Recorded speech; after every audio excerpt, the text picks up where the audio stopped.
Namaste and welcome to this exciting new episode of Satyology Debunking Mythology. Satyology means science or truth, study of truth. Opposite of that is mythology, which means science or study of fake, lie, or imagination. I've said it many times. Sat Dhatu is Sat. So in Hindi and the proper pronunciation is Satyology. And that is being made due to etymological rules of the English language, where we are combining a Sanskrit root and a Latin or Greek root. So logos and sat dhatu is satology. Some of you say satology. No, that is not right.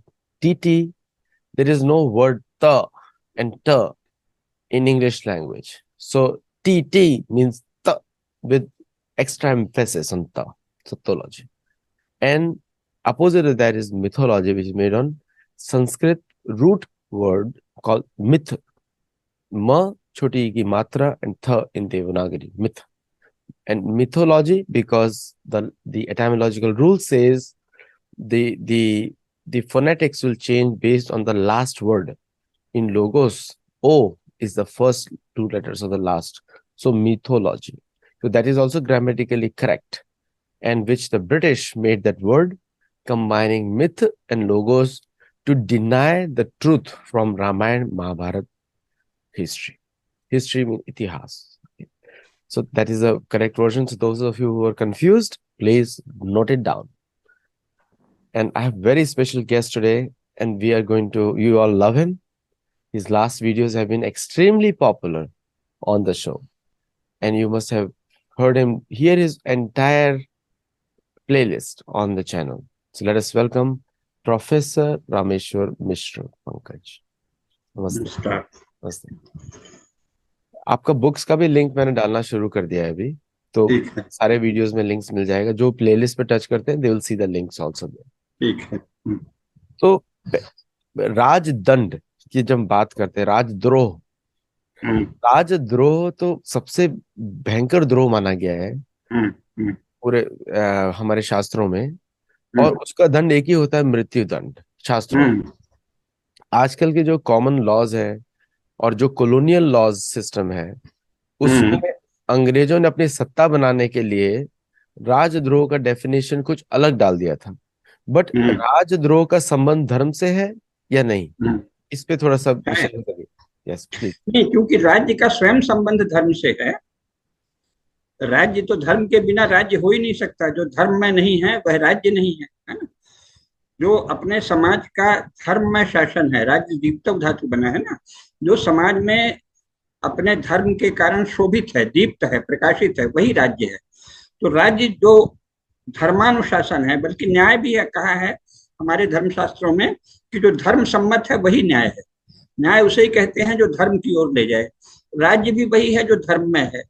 तो इसलिए राजद्रोह जो है, जब धर्म से द्रोह हो, अर्थात जो कुछ धर्म है, सार्वभौम धर्म है, सामान्य धर्म है, विशेष धर्म है, इनके प्रति द्रोह हो तो वो राजद्रोह है। तो राजद्रोह का सीधा संबंध धर्म से। आप कुछ और पूछ रहे हैं या मैं आगे चलूं? नहीं, एक्चुअली क्या है कि आजकल जो है राजद्रोह को अगर हम मॉडर्न डेफिनेशन से देखें और वेस्टर्न डेफिनेशन से देखें, तो उसको उन्होंने प्रेस फ्रीडम से भी कनेक्ट कर दिया है। और प्रेस फ्रीडम और ह्यूमन राइट्स से कनेक्ट किया है। और ह्यूमन राइट्स का तो धर्म में बहुत ही, क्योंकि धर्म में तो बात होती है प्रजा की, तो जानवर के भी राइट्स होने चाहिए। जो जानवर चार पैर पे चलते हैं उनके भी राइट्स हैं, मछलियों के राइट्स हैं, जो रेंगते हैं उन सब के राइट्स हैं, और पक्षियों के राइट्स हैं, और कीड़े मकोड़ों तक के राइट्स हैं, कीड़े मकोड़ों तक के राइट्स हैं। तो अगर हम राइट्स की बात करें या फिर जो अधिकार की बात करें, अधिकार तो चारों प्रकार की प्रजा में है। पेड़ पौधों के भी अधिकार है। आप किसी पेड़ पौधे को भी नहीं काट सकते, किसी पक्षी को भी नहीं मार सकते।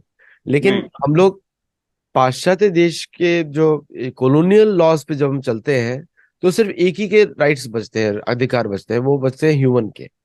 वो बहुत गलत है। ये सिर्फ एक वन लाइफ सिंड्रोम वाला प्रॉब्लम है, अब्राहमिक प्रॉब्लम है ये। तो जब भारत के राजनेता, अभी प्रेस फ्रीडम की भी मैं बहुत सारे एक साथ पूछ रहा हूँ क्योंकि सब कनेक्टेड टॉपिक्स हैं। प्रेस फ्रीडम की भी बात करते हैं।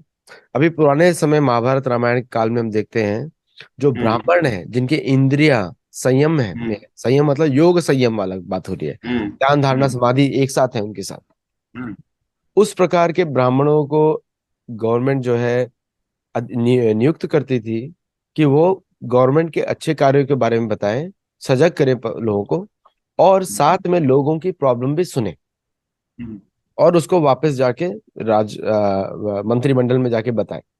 तो ये हम्म जो प्रेस, जो आजकल के जो प्रेस बन गया है, प्रेस तो अभी सबको मालूम है किस तरह लोग खरीद सकते हैं, उसको इन्वेस्ट करके खरीद सकते हैं, सैलरी पे लोगों को डाल सकते हैं। तो वो जो हम्म ओरिजिनल जो ब्राह्मण का कर्तव्य था, पठन पाठन यजन याजन ज्ञान यज्ञ क्रिया, अभी हम्म, वहां पे उस तरह के लोगों को एम्प्लॉय नहीं किया जाता जहाँ क्रेडिबिलिटी बनी हो। नहीं।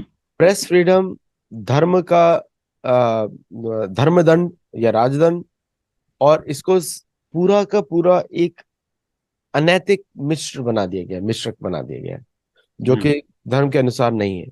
और उससे उससे क्या होता है कि जो लोग धर्म के प्रति विद्रोह करते हैं या राष्ट्र के प्रति विद्रोह करते हैं, उनको एक पाश्चात्य देश जो हम्म है उसको मिसयूज करते हैं, उसको मैनिपुलेट करते हैं, जो कि चाणक्य नीति के अनुसार भी सही है, ऐसा ही होता है। तो आप इसे हम्म, बताइए मुझे कि ये सब ठीक। बैकग्राउंड से, हम्म तो राहुल गांधी की विजिट अमेरिका की, या राहुल गांधी का देशद्रोह या धर्मद्रोह, ये हम्म किस प्रकार से बैठता है इन सब चीजों में? ये इसमें बहुत सारे जी। पाश्चात्य देश की भी हाँ, प्रॉब्लम्स है। प्लीज। देखिए इसमें सबसे पहले तो जो वर्तमान कानून है पहले उससे चलते हैं, है ना। हम्म। तो राहुल ने जो किया है वो जो आधुनिक स्वयं वर्तमान जो भारतीय कानून है और जो अंतरराष्ट्रीय कानून है उसके अनुसार भी वो दंडनीय अपराध है। कैसे?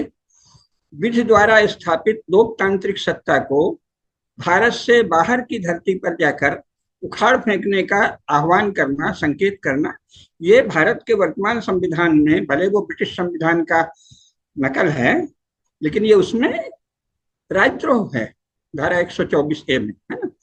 क्योंकि भारत में विधि द्वारा स्थापित लोकतांत्रिक सत्ता को आप भारत से बाहर की धरती पर जाकर उखाड़ फेंकने का आह्वान करते हैं, तो ये तो सब प्रकार से राजद्रोह है, दंडनीय अपराध है।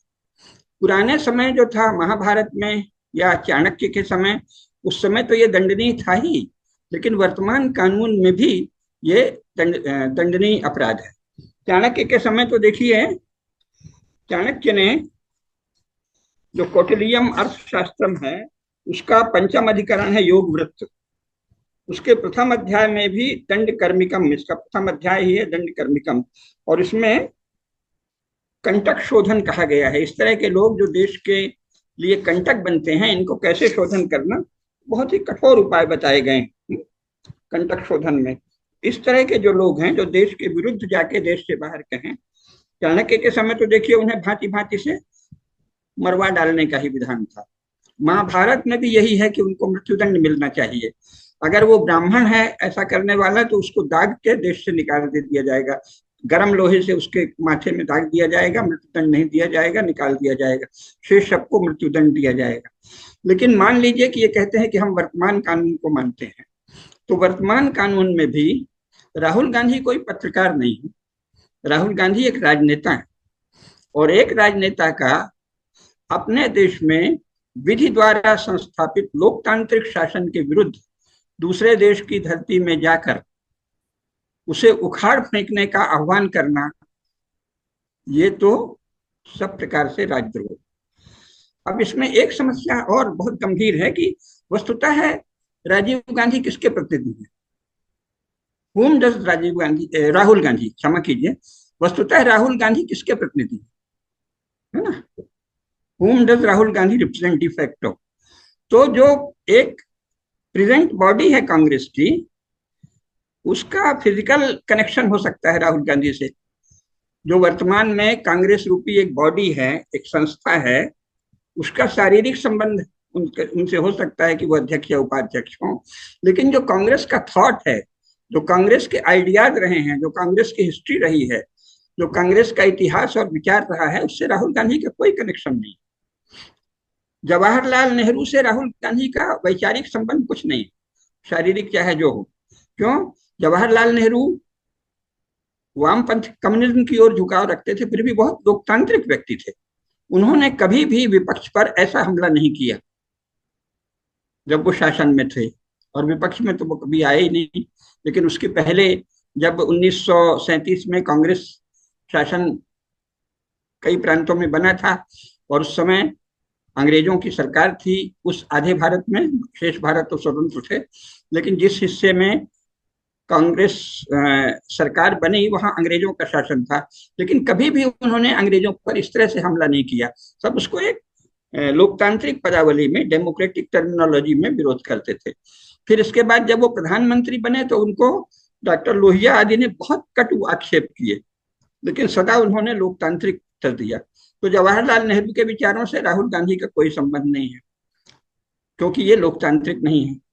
इंदिरा गांधी के विचारों से राहुल गांधी का कोई संबंध नहीं है, क्योंकि इंदिरा गांधी को भारत से प्रेम था, इसके बहुत प्रमाण है।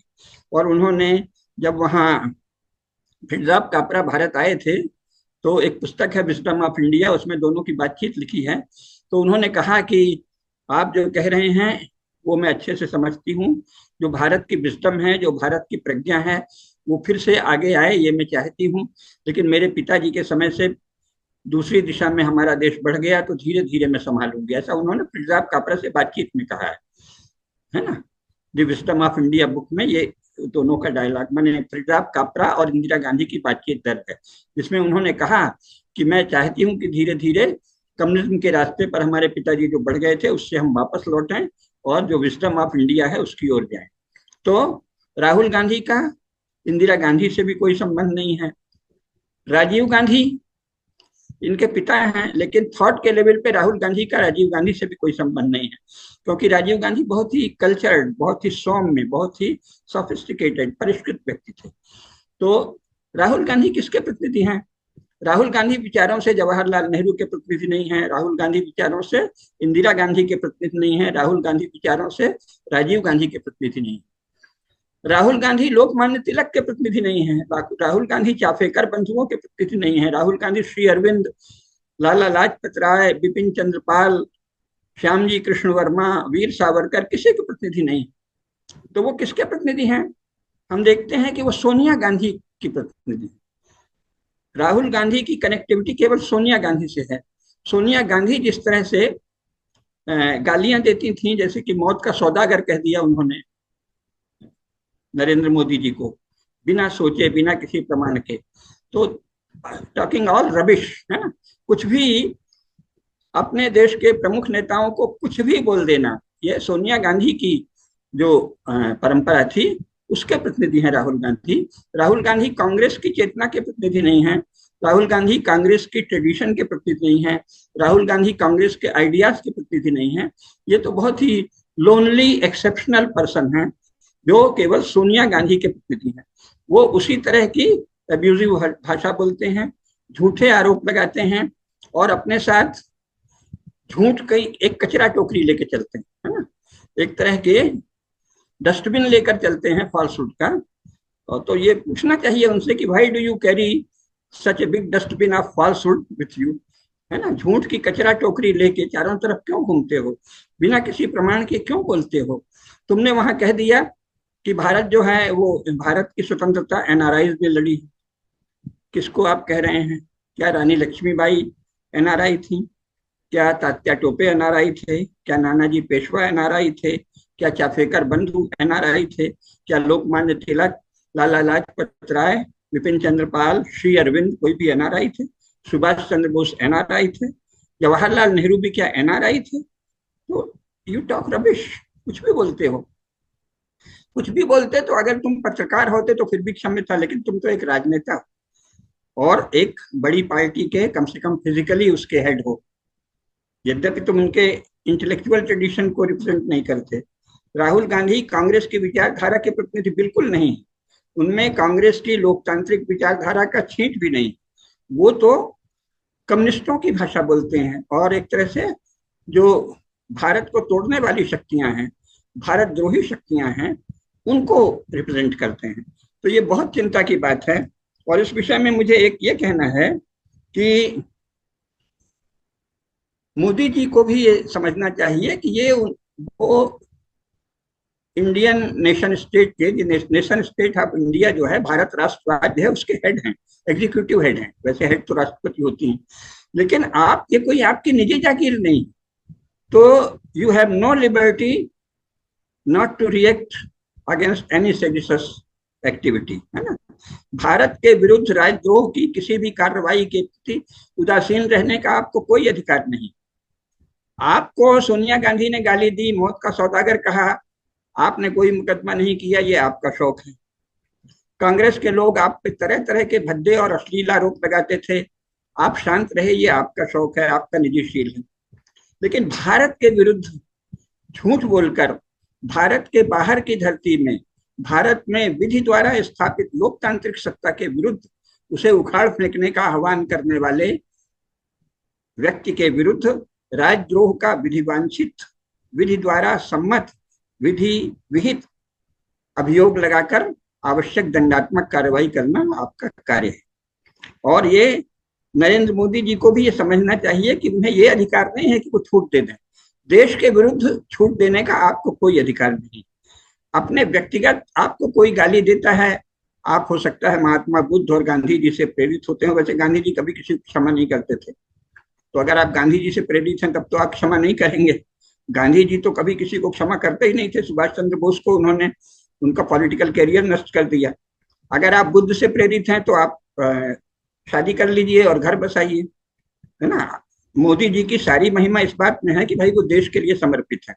अगर उनको देशद्रोहियों के विरुद्ध, भारत द्रोहियों के विरुद्ध इनेक्शन लेना है तो उनको भारत में शासन करने का अधिकार नहीं। देखिए, एक बात यहाँ मैं कह दूंगा, संघ और भाजपा दोनों में एक बड़ी गलतफहमी। एक कोई संगठन बड़ा हो जाता है तो वो फिर आपस के ही लोगों से बात करता रहता है आपस में, और उसी में मगन रहता है। देश की जनता से धीरे धीरे संपर्क उसका घट जाता है। ऐसे कांग्रेस का घट गया था, लगता है आजकल भाजपा का भी घट गया है। तो उसके जो समर्थक बौद्धिक हैं उन्हीं से बात करते हैं।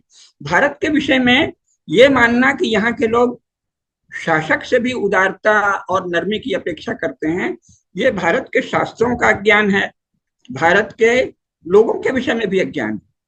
भारत के लोग महात्मा से अलग अपेक्षा करते हैं और शासक से अलग। भारत के लोग शासक से दृढ़ता, शक्ति, कठोरता पसंद करते हैं। शासक को शासन करना चाहिए, द रूलर मस्ट रूल। और मोदी जी राष्ट्रद्रोहियों के विरुद्ध रूल करते हुए नहीं दिख रहे हैं, तो ये बहुत ही गंभीर बात है।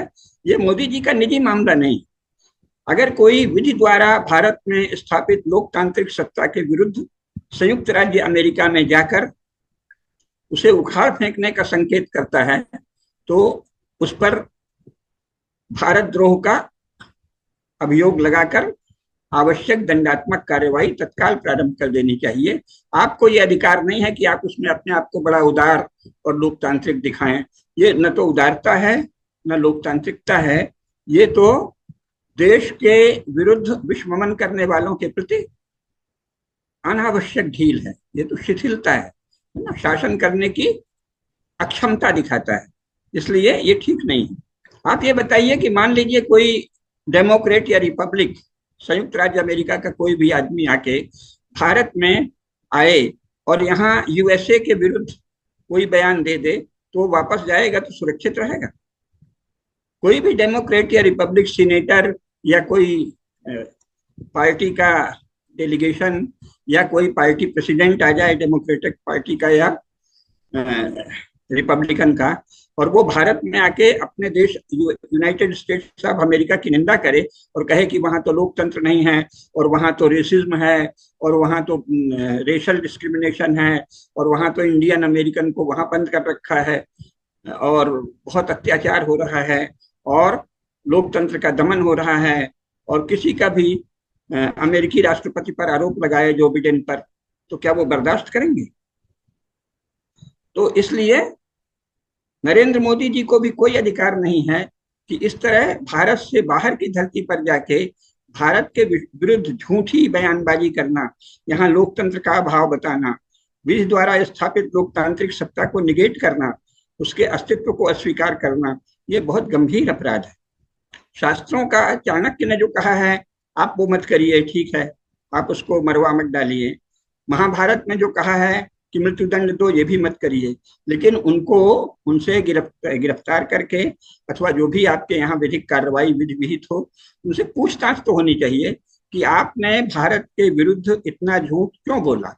और इसको प्रेस स्टेटमेंट की उन्हें अनुमति नहीं देनी चाहिए, बंद कमरे में उनसे पूछताछ होनी चाहिए कि किस अधिकार से आपने भारत के विरुद्ध ये सब बोला।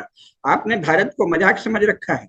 इतने बड़े लोकतांत्रिक राष्ट्र जो यूरोप के बराबर है, अनेक राष्ट्रों के बराबर है, यूरोप के 34 नेशन स्टेट के बराबर भारतवर्ष है, उसमें इतना बड़ा लोकतंत्र चल रहा है, उसके विरुद्ध आपने कैसे ये बयान दे दिए। एक दूसरे, आपने भारत के महान वीर तेजस्वी विभूतियों को और स्वतंत्रता संग्राम सेनानियों को एनआरआई कैसे कह दिया। आप झूठ क्यों बोलते हैं भारत के विषय में।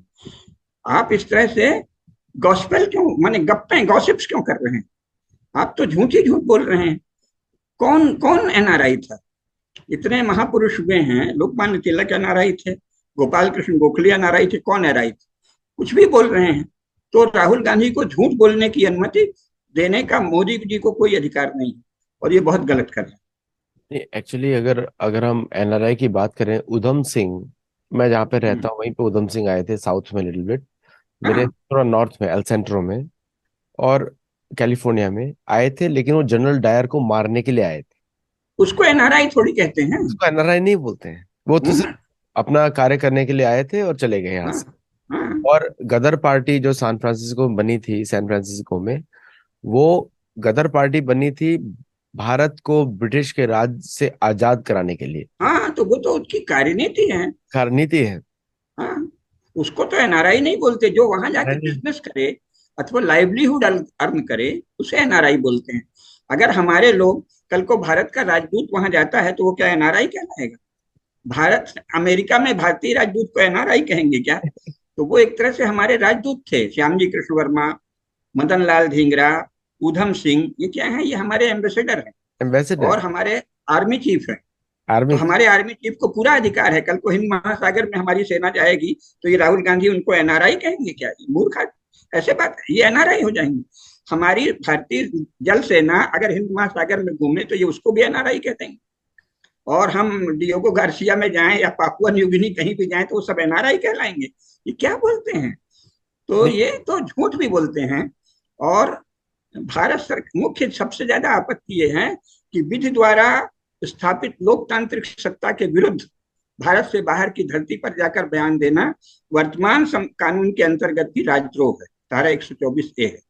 तो ये राजद्रोही हैं और इनसे सीधे गिरफ्तार करके बंद कमरे में पूछताछ करनी चाहिए। उसमें प्रेस कॉन्फ्रेंस की कोई अनुमति देने का विधान राजद्रोही के लिए नहीं है। इनको कुछ दिन बंद करिए और पूछताछ करिए। और कायदे से आर्मी को छूट देनी चाहिए कि आर्मी इनको पकड़ के, आर्मी के पास भी बहुत अधिकार हैं। भारत की जो वर्तमान आर्मी है उसके रूल्स में भी ये है कि आप देश के बाहर अगर कोई आदमी कुछ बोलता है तो उसे अरेस्ट कर सकती है। तो मैं तो कहूंगा कि मोदी जी अपनी टांग नहीं अड़ाएं और भारत की सेना को ये छूट दे दें कि भारत की वीरता के विरुद्ध जाके जो बाहर से बोला है उसको गिरफ्तार करे, पकड़ के ले आए। कोई ना कोई एक कानूनी कार्रवाई होनी चाहिए, या तो पुलिस करे या आर्मी करे। नहीं, और एक्चुअली मोदी जी को यहाँ अपनी उदारता नहीं दिखानी चाहिए। He has no right to be liberal in such matters, है ना। ये देश हित का सवाल है, इसमें उदारता का आपको कोई अधिकार नहीं है। आप अकेले में बुद्धम शरणम गच्छामि किए रहिए, है ना। नहीं, एक्चुअली क्या है, यही भारत का प्रॉब्लम रहा है। जवाहरलाल हम्म, नेहरू ने तिब्बत को दान में दे दिया। इनको लग हम्म, रहा था भारत इनकी पर्सनल जागीर है। और बिल्कुल। कुछ लोग उदारता दिखाने के चक्कर में, मतलब ये, कुछ लोग भूल जाते हैं कि वो संत नहीं है। हम्म, क्षमा देने का पहला दायित्व सिर्फ हमारे संप्रदाय के गुरुओं को है।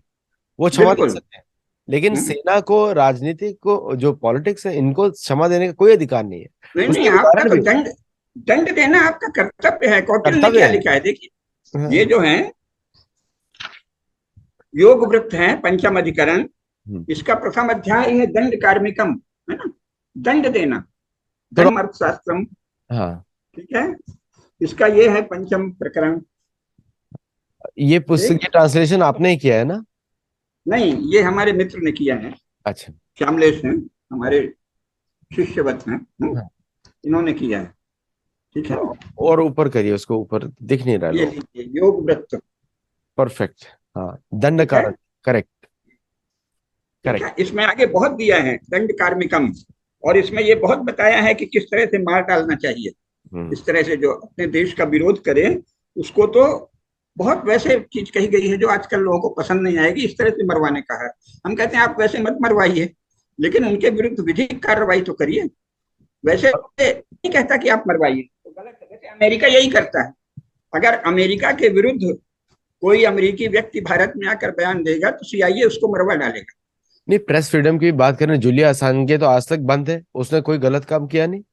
हाँ जूलिया असांगे को बंद किया हुआ है, लेकिन उसको कोई उसके ऊपर चार्जेस भी नहीं लगे हैं। हाँ उसने तो सिर्फ अमेरिका, और दूसरा एडवर्ड स्नोडेन का भी अभी प्रेस हाँ। फ्रीडम वहां पे कहाँ गई अमेरिका की। तो और फिर राहुल गांधी पत्रकार नहीं है ना, प्रेस फ्रीडम क्या मतलब है? पॉलिटिशियन को थोड़ी प्रेस फ्रीडम होती है, पॉलिटिशियन को तो पॉलिटिकल फ्रीडम है ना। तो आपकी पॉलिटिक्स की लिमिटेशन है। और ये कांग्रेस के विरुद्ध बोल रहा है। देखिए, अगर थोड़ी सी लीडरशिप पहल कर ले तो कांग्रेस के लोग राहुल गांधी को निकाल बाहर करेंगे। कायदे से ये कांग्रेस के विरुद्ध जा रहे हैं। कांग्रेस की ऐसी कोई ट्रेडिशन नहीं थी। राहुल गांधी कांग्रेस पार्टी की विचारधारा के विरुद्ध काम कर रहे हैं। किसी कांग्रेसी नेता ने ऐसा नहीं किया, बड़े नेता ने। पहली बार राहुल गांधी कर रहे हैं। छोटा एक वो बहुत ही फालतू सा था उसका, मणिशंकर, वो तो यूं ही बेकार का आदमी था, वो करता था। राहुल गांधी मणिशंकर और सोनिया गांधी के उत्तराधिकारी हैं। जिनको जवाहरलाल नेहरू का लोकतंत्र नहीं चाहिए, इंदिरा गांधी का देश प्रेम नहीं चाहिए, और राजीव गांधी का सोफिस्टिकेशन और जो कल्चर्ड बिहेवियर है वो नहीं चाहिए। इनको सोनिया गांधी का गाली गलौज और भारत के विरुद्ध घृणा, तो ये तो दंडनीय है। और मैं दर्शकों को और सबको मैं बोल भी दूं, डिस्क्लेमर भी बोल दूं कि रामेश्वर जी ने चाणक्य नीति की बुक से पढ़ा है, और हम लोग चाणक्य नीति की बुक से ही हम लोग बात करें, वही रेफरेंस है हमारा। तो इसलिए हम लोग किसी को कुछ ये नहीं बोल रहे हैं क्या दंड दे दें, वो तो लॉज का, आजकल के जो लॉज उनका काम है। लेकिन चाणक्य नीति ऐसा निर्देश देती है, तो ये एक डिस्क्लेमर है, so that people don't misunderstand it. हाँ, हम ये नहीं कह रहे हैं कि चाणक्य नीति के अनुसार आप चलिए। मैंने हाँ। बताया हमारे शास्त्र ये कहते हैं। फिर शास्त्र। मैंने अभी के कानून बताया कि अगर आप शास्त्र को नहीं मानिए तो वर्तमान जो कानून है, क्रिमिनल प्रोसीजर एक्ट जो है इंडियन पीनल कोड का, उसके अंतर्गत धारा 124A आर्टिकल 124A है ना, ये जो धारा है ये राजद्रोह की धारा है। और ये भी यही बताती है कि अगर भारत के विधि द्वारा स्थापित, यानी लीगली कॉन्स्टिट्यूटेड गवर्नमेंट के विरुद्ध अगर कोई बयान देता है तो वो राजद्रोही है। और अगर वो उसको उखाड़ फेंकने का है, क्योंकि राहुल गांधी ने ये भी कहा कि लोकतंत्र के जो लोग डेमोक्रेटिक नेशंस हैं उनको चाहिए कि भारत की अनडेमोक्रेटिक गवर्नमेंट को उखाड़ फेंके। तो ये तो legally constituted government of India के विरुद्ध बयानबाजी है ना। विधि द्वारा स्थापित लोकतांत्रिक सत्ता के विरुद्ध भारत के बाहर की धरती में उसे उखाड़ फेंकने का आह्वान किया है। तो वर्तमान कानून में भी ये राजद्रोह है। अगर आप चाणक्य को छोड़ दीजिए, महाभारत को भूल जाइए, तो भी ये राजद्रोह है। हम ये कह रहे हैं वर्तमान कानून में भी ये राजद्रोह है। अच्छा, अगर मैं इसमें आपको और उदाहरण दूं, जैसे कि हम्म एक अमेरिकन लॉ है, और हम्म मैं क्योंकि अमेरिकन सिटीजन हूँ, तो मैं भारत में जाके अमेरिका की बुराई नहीं कर सकता, ये लॉ। हम्म हम्म। और यही लॉज इंडिया के भी हैं कि हाँ। आप इंडिया के बाहर जाके इंडिया के आंतरिक जो पॉलिटिक्स है उसके ऊपर बयानबाजी नहीं कर सकते। नहीं नहीं। आपको आपको ये दोनों तरफ से लॉज हैं, ये दोनों के लॉज हम्म हैं। और अमेरिकन अगर सुन रहे हैं, इंडियन अमेरिकन सुन रहे हैं, कोई भी सुन रहा है, समझ रहा है मुझे, तो वो कभी भी हमने ये जो लॉज हैं ये सैक्रोसैंक्ट है। कभी भी अमेरिका का कोई भी रिटायर्ड पॉलिटिशियन अमेरिका से बाहर जाके अमेरिका के विरुद्ध जब भी करता है, उसको अमेरिका का दुश्मन माना जाता है। हम्म। और American laws allow the American agencies to capture that person and jail them और process them as per American laws. ये this is the American law. और भारत में भी यही कानून है, ठीक यही कानून भारत में है। ये दोनों साइड में होता है। तो हम कभी भी ये नहीं देखते हैं कि अमेरिका का कोई रिटायर्ड पॉलिटिशियन भारत में आके अमेरिका के बारे में बुराई करे, वो डिफेंड हाँ करेगा, उसको करना ही पड़ेगा, ये उसका कर्तव्य है। तो हाँ। ये लॉज। और मेरे को ये भी आश्चर्य होता है कि अमेरिकन एजेंसीज क्यों भारत के विरुद्ध इतना षड्यंत्र कर रही हैं, जहां पे एक बेवकूफ व्यक्ति को बुलाकर और उसको आप बुलवा रहे हैं। तो ऐसा हो रहा है कि पप्पुआइजेशन ऑफ अमेरिका ये हो रहा है। और उसके सामने। नहीं, ये तो आपने एक दूसरा मोड़ ला दिया। अभी मैं जानबूझकर अमेरिका के विषय में नहीं बोल रहा था। बहुत ही विनम्रता से मैं ये कहना चाहूंगा कि भारत के लोगों को अमेरिका से बहुत प्रेम है, क्योंकि अमेरिकी राष्ट्रपति रूजवेल्ट ने इंग्लैंड पे दबाव डाला था कि आप सेकेंड वर्ल्ड वॉर के बाद जो भारतीय सेना आपकी मदद दे रही, इसके बाद भारत को जल्दी से जल्दी अपने तुम भारत से बाहर चले जाना, है ना, स्वतंत्रता दे देना। और तब से अभी कैनेडी ने भी भारत के पक्ष में कहा था कि हमें हिंदू इंडिया चाहिए और इजराइल चाहिए। और जो डोनाल्ड ट्रंप आए थे उन्होंने भी भारत के प्रति मैत्री का व्यवहार किया था। और जो बिडेन भी अभी नरेंद्र मोदी जी से बहुत अच्छा व्यवहार किए हैं। तो इसलिए यूनाइटेड स्टेट्स ऑफ अमेरिका के बारे में भारत में बहुत ही सॉफ्टनेस है, हम लोग बहुत आदर करते हैं। लेकिन मैं भारत अमेरिकी शासन से और अमेरिकी नागरिकों से ये निवेदन करना चाहता हूं कि अगर आपने इस तरह का किया, तो आप सोचिए कि अगर भारत शासन, आपके यहाँ जो लोग डिसेंटर्स हैं, जो आपके शासन के विरोधी हैं, जैसे इंडियन अमेरिकन हैं, या जो भी भारत के विरुद्ध माने भारत में आकर अगर वो अमेरिका के विरुद्ध, यूनाइटेड स्टेट्स ऑफ अमेरिका के जो रिबेल्स हैं, जो इंडियन अमेरिकन हैं, रेड इंडियंस जैसे आपने कह दिया था, वो सब जो रह रहे हैं, उनको अगर हम लोग उकसावा देने लगे, या अमेरिकी शासन के विरुद्ध जो जो एजेंसियां काम कर रही हैं, अगर कल को भारत सरकार उनको बढ़ावा देने लगे, तो आपको कैसा लगेगा? टेररिस्ट एजेंसियों को, इलीगल एजेंसियों को अगर मोदी जी बढ़ावा देने लगे तो आपको कितना बुरा लगेगा। इसलिए मेरी अपील है यूनाइटेड स्टेट्स ऑफ अमेरिका के शासन से कि कृपा करके भारत शासन के विरुद्ध किसी भी तरह की बकवास आपकी धरती पर नहीं होना चाहिए। अन्यथा भारत में भी ये बहुत पुरानी परंपरा है, महाभारत काल से और चाणक्य के काल से, कि हम भी अपने स्पाइज, हम भी अपने गुप्तचर, हम भी अपने जासूस आपके यहाँ भेजें और आपके यहाँ विद्रोह को बढ़ावा दें, आपके जो क्रिमिनल्स हों उनको बढ़ावा दें, आपके यहाँ जो ब्रेकिंग यूएसए फोर्सेस हों उनको बढ़ावा दें, आपके यहाँ जो इंडियन अमेरिकन का पक्ष लें, और जो लीगली कॉन्स्टिट्यूटेड गवर्नमेंट है उसके खिलाफ जो लोग काम करें, हम भारत शासन उसको बढ़ावा दे तो आपको अच्छा लगेगा क्या? तो इसलिए अमेरिकन गुप्तचर एजेंसियां और जो भी एजेंसियां काम कर रही हैं, उनसे मेरा निवेदन है कि वो जरा आत्मसंयम करें, सेल्फ रिस्ट्रेंट करें, और भारत के शासन के विरुद्ध, भारत के राजद्रोह हुई लोगों को, भारत के विरुद्ध राजद्रोह करने वाले लोगों को अपने यहाँ इतना मौका नहीं दें। ये ठीक नहीं है। अंडर कवर ऑफ डेमोक्रेसी और under cover of human right और under cover of freedom of speech आप भारत के राजद्रोह को संरक्षण नहीं दे सकते। ये ठीक नहीं है, और इसका रिपरकशन हो सकता है, इसका रिफ्लेक्शन हो सकता है। अगर भारत शासन भी यही करने लगे तो आपको किसी को अच्छा नहीं लगेगा, मुझे भी अच्छा नहीं लगेगा। हमको भी यूनाइटेड स्टेट्स ऑफ अमेरिका में शांति रहे, लॉ एंड ऑर्डर रहे, सुव्यवस्था रहे, डेमोक्रेसी रहे, और डेमोक्रेटिकली जो इलेक्टेड गवर्नमेंट है वो ठीक से फंक्शन करे, ये हम भी चाहते हैं।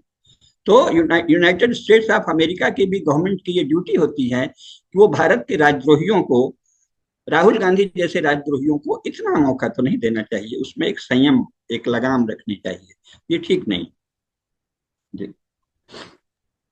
एक लास्ट विषय पे आते हैं, जैसे कि आ, क्योंकि क्योंकि भारत भारत की जो सभ्यता है वो गो रक्षा पे बनी हुई है, क्योंकि गो हम्म। एक महत्वपूर्ण प्राणी है। हम्म। और अमेरिका दुनिया का सबसे बड़ा गो भक्षण देश है।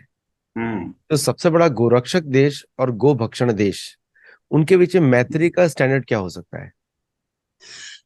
मैत्री का स्टैंडर्ड ऐसे हो सकता है कि वैसे तो किसी भी गोभक्षक से किसी भी भारतीय को, अगर वो सनातन धर्म का पालक है, कोई संबंध ही नहीं रखना चाहिए। लेकिन क्या है कि इसे कलिकाल कह लेंगे, वर्तमान में थोड़ा कलयुग का प्रभाव है, हमारे पास उतना तेजस्वी शासन नहीं है, तो हम लोग दूसरे अधिकारों, दूसरे ग्राउंड्स पर कर सकते हैं, लेकिन हाथ नहीं मिलाना चाहिए भारत के किसी भी शासक को। अगर वो सच्चा सनातन धर्मी है तो किसी भी अमेरिकी व्यक्ति से हाथ नहीं मिलाना चाहिए, क्योंकि किसी भी सनातन धर्म के अवलंबी को किसी भी गोभक्षक से हाथ नहीं मिलाना चाहिए, नमस्ते करना चाहिए और दूरी बना के रखनी चाहिए। लेकिन फिर भी शासन के स्तर पर, क्योंकि वो लोग अब अमेरिका में ह्यूमनिस्ट लोग भी हैं, मानवतावादी एथीस्ट लोग भी हैं, जो कि किसी भी एक थियोलॉजी को नहीं मानते हैं ना, तो मोनोथीज्म के हम विरुद्ध हैं, क्योंकि संसार में एक ही थियोलॉजी रहे और बाकी सब थियोलॉजी नष्ट हो जाएं, ये तो सोचना पाप है। जैसे गौहत्या पाप है, इसी प्रकार केवल किसी एक सर्टन थियोलॉजी रहे और बाकी सब विचार नष्ट हो जाएं, एक रिलीजन रहे क्रिश्चियनिटी और बाकी सब रिलीजन नष्ट हो जाएं, ये स्वयं में उतना ही बड़ा पाप है जितना गोहत्या है।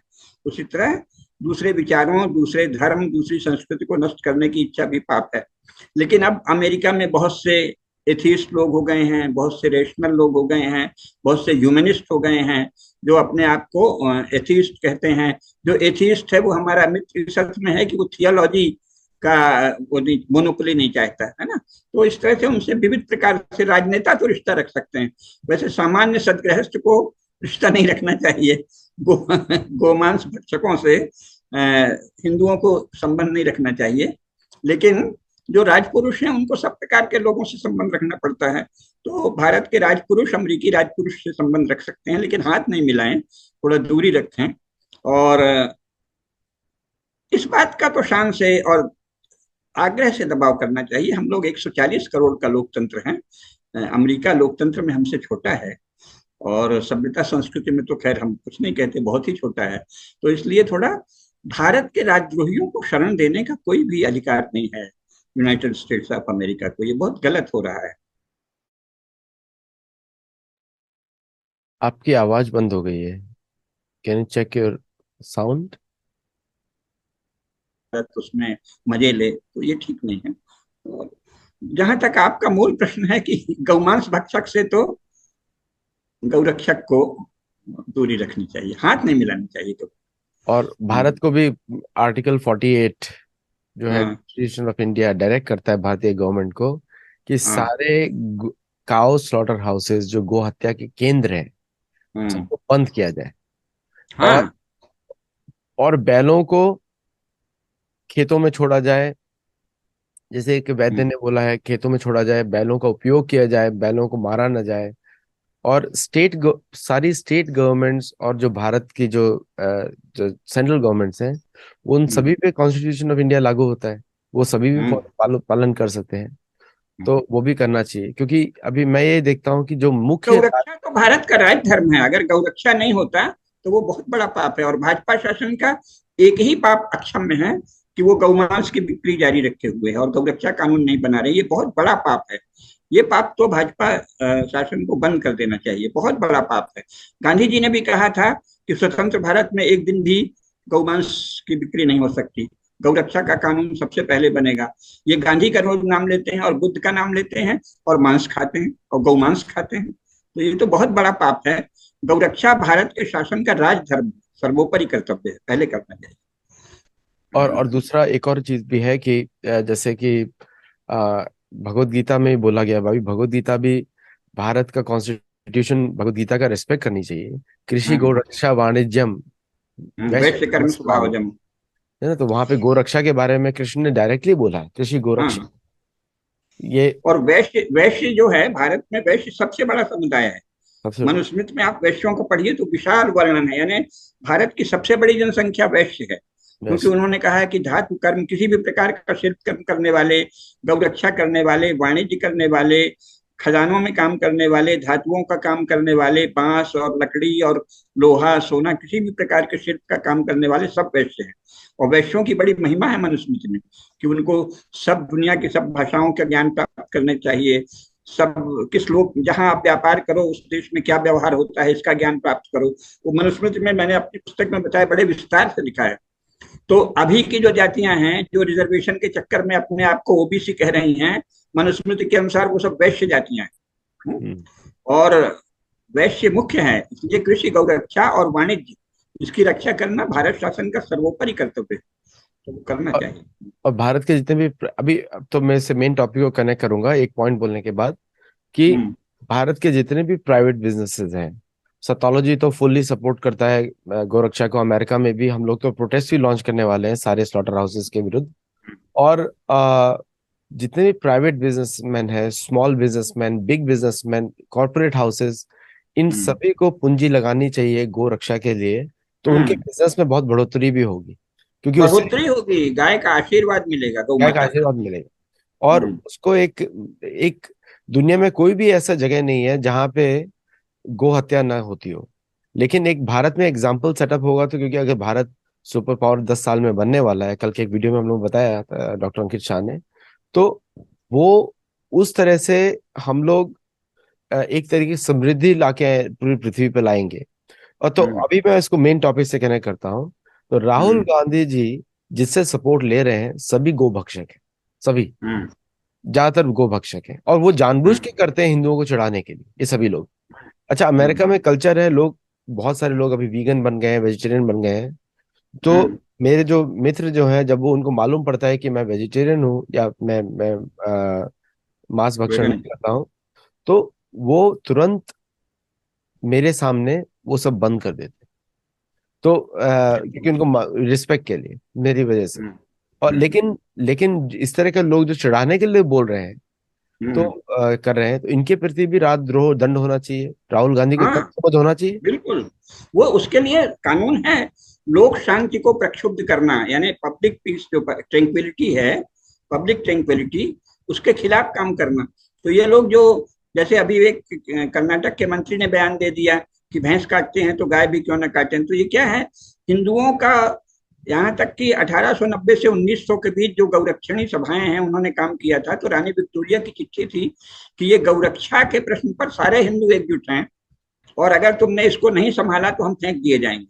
तो गौरक्षा पर सर्वसम्मति है सबकी, आर्य समाज की, सनातनियों की, जैनों की, बौद्धों की, जो वास्तविक बौद्ध हैं, जो अभी लुच्चे लफंगे अपने को नवबौद्ध कहने लगे हैं, उनको दे आर अनऑथराइज्ड बौद्ध।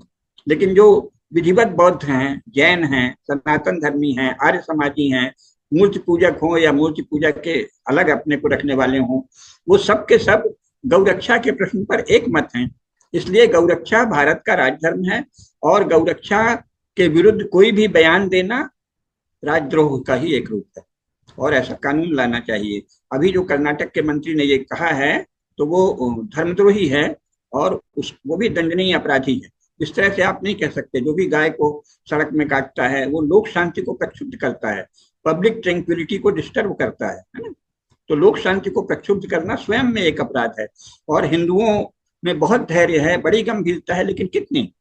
तो हिंदुओं की सबसे व्यापक तो हिंदू है ना, भारत का बहुसंख्यक समाज, तो उनकी शांति को प्रक्षुब्ध करना यानी लोक शांति को, पब्लिक ट्रैंक्विलिटी को डिस्टर्ब करना है, तो वो दंडनीय अपराध है। उनको दंडित करना चाहिए। जो गोमांस के पक्ष में जो भी तर्क दे, वो दंडनीय अपराध है और भारत में। अगर हम देखें शास्त्रों का इतिहास देखें, रामायण महाभारत का, कि राक्षस लोग गोवध करके यज्ञ में फेंकते थे, ये कार्य करते थे। तो ये राक्षस लोग यही कार्य कर रहे हैं अभी भी। और हमारी जो गवर्नमेंट है, हमारी जो तंत्र है, वो इतना असक्षम है कि वो इसको रोक नहीं पा रहा है, जबकि इतना खुल के लोग बात कर रहे हैं। और तो इसके विषय में आप क्या बोलेंगे? अब मोदी जी ने धर्मदंड स्थापित किया है सिंगोल, तो कुछ तो उनकी ड्यूटी बनती है। या तो मान लिया जाएगा कि आपने कोई नौटंकी की है। अगर मोदी जी ने नौटंकी नहीं की है, क्योंकि उनके चेहरे से लग रहा था कि ही इज वेरी सीरियस, बहुत गंभीर हैं, और हाथ जोड़कर उन्होंने प्रणाम किया सेंगोल को, धर्मदंड को, और उसको ले जाके स्थापित किया है। तो क्योंकि मोदी जी हृदय से धर्मदंड को नमन करते हैं, सनातन धर्म को नमन करते हैं, इसलिए उनका कर्तव्य है भाई, इस तरह से स्पाइनलेस, मेरुदंड विहीन, रीढ़ विहीन नहीं दिखना चाहिए नेता को। अगर आप इतने ही रीढ़ विहीन हैं तो कुछ घर गृहस्थी बना के छोटा मोटा बिजनेस करें।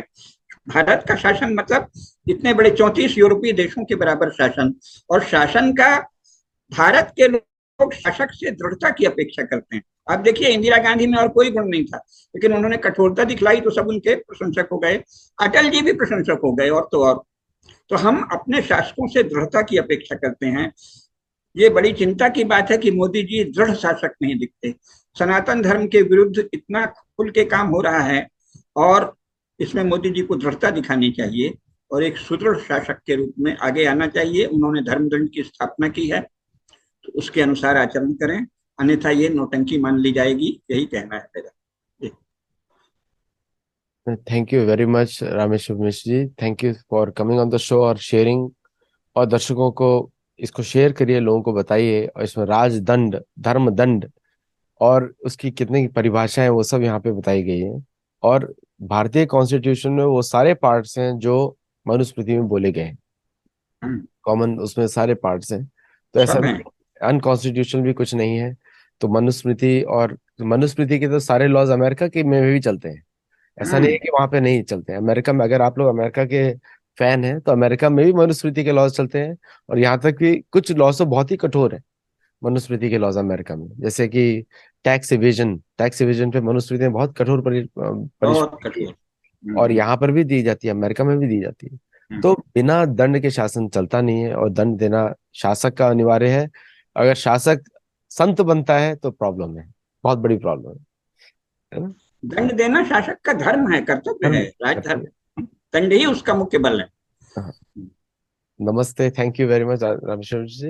Thank you very नमस्कार। much, and thank you all the viewers for watching. Do share, like, subscribe. Namaste.